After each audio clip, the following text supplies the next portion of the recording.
اعوذ باللہ من الشیطان الرجیم، بسم اللہ الرحمن الرحیم۔ السلام علیکم ورحمۃ اللہ وبرکاتہ۔ میں اوکھلا اور مصطفیٰ آباد کی ودھان سبھا کی عوام کا بہت شکریہ ادا کرتا ہوں کہ آپ تمام نے مل کر شفاء الرحمان کے لیے اور طاہر حسین صاحب کے لیے آپ نے اپنے ووٹ کا استعمال کیا۔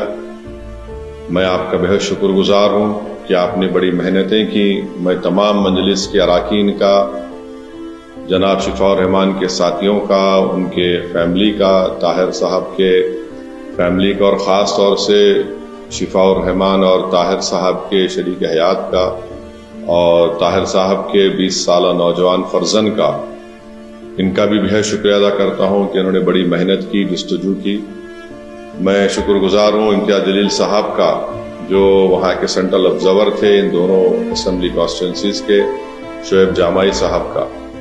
نتیجہ جو ہم چاہ رہے تھے نہیں آیا ہے، مگر مجھے یقین ہے کہ ہم تمام کے حوصلے بلند ہیں اور بلند رہیں گے، اور انشاءاللہ تعالی ہم اپنی اس لڑائی کو جاری رکھیں گے۔ جمہوریت ہم کو اس بات کی اجازت دیتی ہے کہ ہم اپنے پسند کے امیدواروں کو اتاریں۔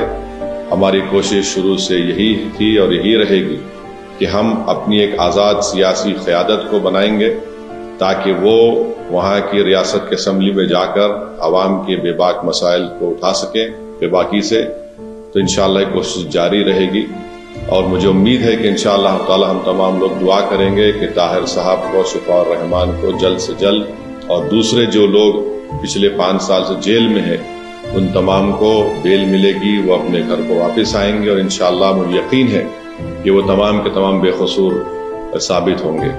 میں ایک بات عوام الناس کو بتانا چاہتا ہوں کہ نتیجے آنے کے بعد آپ دیکھ رہے ہیں کہ جو لوگ اپنے آپ کو بڑا سیکولرزم کے دعوے دار کہتے تھے، وہ دونوں سیاسی پارٹیاں آج ایک دوسرے پر بی ٹیم کا الزام نہیں لگا رہی ہیں۔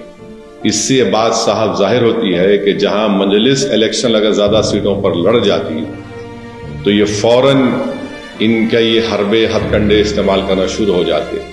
اب جب دونوں لڑ کر ہار گئے بی جے پی کے خلاف، تو ان میں بڑے ہی مہذب طریقے سے ادب کے دائرے میں رہ کر ایک دوسرے کو تنقید کر رہے ہیں۔ تو یہ لوگ بے نقاب ہو رہے ہیں کہ کیسے مجلس جب آپ کی قیادت کو، آپ کی ایک آواز کو اٹھانے کی بات کرتی ہے، حصے داری کی بات کرتی ہے، تو ان سب کے پیٹ میں درد شروع ہو جاتا ہے۔ بہرحال ہم اپنی کوششوں کو جاری رکھیں گے۔ ہماری کوشش یہی رہے گی کہ اوکھلا اور مصطفیٰ آباد میں وکاس اور ترقیاتی کا کام مکمل ہو، وہاں کے عوام کے بنیادی مسائل حل ہو، اور ہم اس کے لیے کوشش کرتے رہیں گے۔ میں آپ تمام کا بہت شکریہ ادا کرتا ہوں، اور ہم نے محنتیں کی، اللہ ہماری اس محنت کو، قربانی کو ضرور قبول کرے گا، اور انشاءاللہ آنے والا کل ہمارا ہوگا۔ بہت بہت شکریہ۔